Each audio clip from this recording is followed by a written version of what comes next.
좋은 아침입니다. 서창원 목사입니다. 부족한 모습에도 늘 함께 하시는 주님의 은혜가 오늘도 여러분에게 가득하시길 축복합니다. 오늘 이 아침에 우리가 함께 읽고 나눌 하나님의 말씀은 마태복음 14장 28절로 33절까지의 말씀입니다. 제가 읽어드리겠습니다.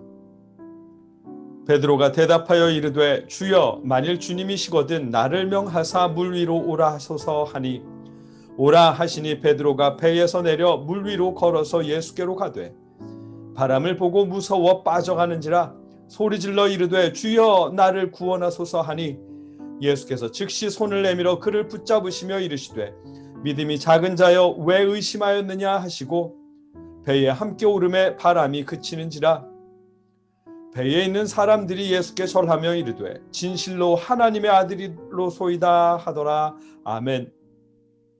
오늘 본문은 베드로의 성공과 실패의 이중 모습을 발견합니다. 그럼에도 변함없이 구원의 손길을 내미시는 주님의 은혜를 목격합니다. 이 말씀을 통해 부족한 믿음에도 은혜를 베푸시는 주님의 모습을 만나게 됩니다. 어떤 의미인지 말씀을 자세히 살펴보겠습니다. 오늘 본문의 핵심 메시지는 마지막 구절인 32절과 33절 말씀입니다. 배에 함께 오름에 바람이 그치는지라 배에 있는 사람들이 예수께 절하며 이르되 진실로 하나님의 아들이로소이다 하더라. 아멘. 예수님이 배에 오르셨을 때 명령 없이도 풍랑은 잔잔해졌습니다. 주님이 함께 하실 때 삶의 모든 풍랑은 잔잔해질 수 있습니다. 왜냐하면 예수님은 자연조차 순응시킬 수 있는 창조주 하나님의 아들이기 때문입니다. 그 사실을 증언하는 것이 오늘 본문의 핵심 메시지입니다. 이 핵심 메시지 외에도 오늘 본문은 부족한 믿음에도 응답하시는 예수님의 모습을 우리에게 보여주십니다. 그 모습을 보여주기 위해 마가복음과 요한복음에는 기록하지 않은 베드로 사도의 일화를 우리에게 말씀해 주십니다. 바다는 여전히 풍랑이 있는 중이고 예수님이 물 위로 배를 향해 걸어오시는 중이었습니다. 그때 갑자기 베드로가 나서서 주여 만일 주님이시거든 나를 명하사 물 위로 오라 하소서라며 자신도 물 위를 걷게 해달라고 부탁합니다. 예수님은 베드로에게 걸어오라고 말씀하십니다. 오라 하시니 베드로가 배에서 내려 물 위로 걸어서 예수께로 가되 아멘. 이때까지만 해도 베드로의 모습은 예수님을 향한 믿음이 분명한 모습입니다. 그의 마음이 오롯이 주님을 향해 있을 때였습니다. 하지만 환경이 여의치 않습니다. 여전히 풍랑이 있는 환경이기에 베드로의 마음은 주님을 향한 믿음과 풍랑에 대한 두려움으로 나뉘게 됩니다. 예수님을 향한 마음이 환경에 대한 두려움으로 나뉘는 그 순간 물 위를 걷던 베드로는 물에 빠져갑니다. 바람을 보고 무서워 빠져가는지라 소리질러 이르되 주여 나를 구원하소서. 아멘. 당당히 물 위를 걸으며 믿음에 성공했던 베드로는 이내 물에 빠져가는 믿음에 실패한 모습으로 바뀌었습니다. 믿음에 실패하여 주님을 향해 주여 나를 구원하소서라며 부르짖는 베드로에게 주님은 즉시 응답하십니다. 예수께서 즉시 손을 내밀어 그를 붙잡으시며 이르시되 믿음이 작은 자여 왜 의심하였느냐 하시고 아멘. 예수님은 베드로를 구원해 주시고 그의 작은 믿음과 의심한 마음을 꾸짖으십니다. 이 말씀에서 의심하다라는 단어는 에디스타사스인데 이 단어의 원형은 디스타조입니다.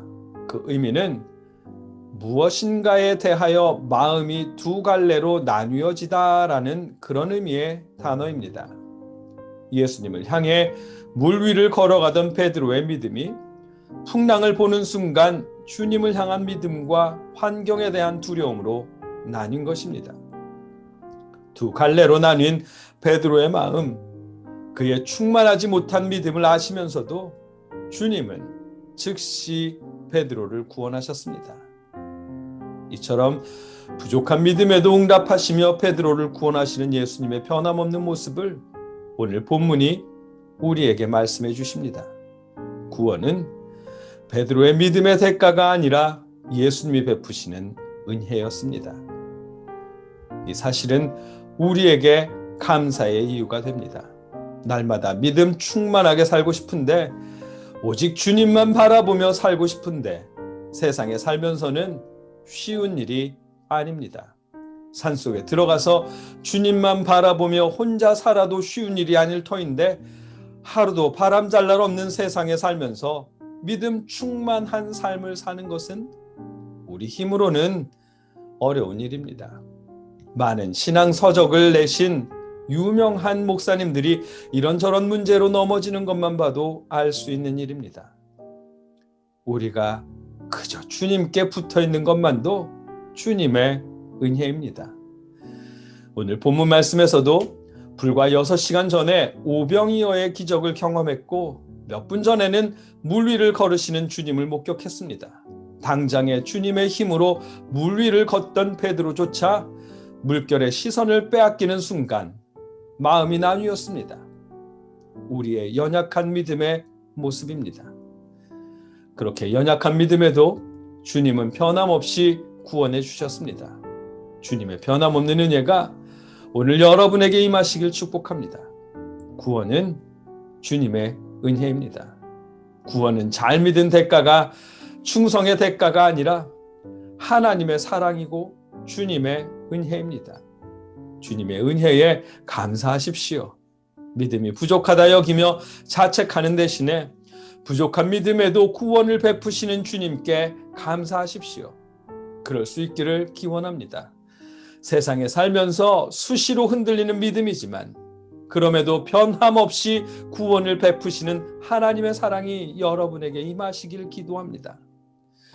날마다 주여 구원하소서라며 외칠 수밖에 없는 부족한 우리 믿음에도 여전히 응답하시는 주님의 은혜가 오늘 여러분에게 가득 임하시길 주님의 이름으로 축복합니다. 함께 기도하겠습니다.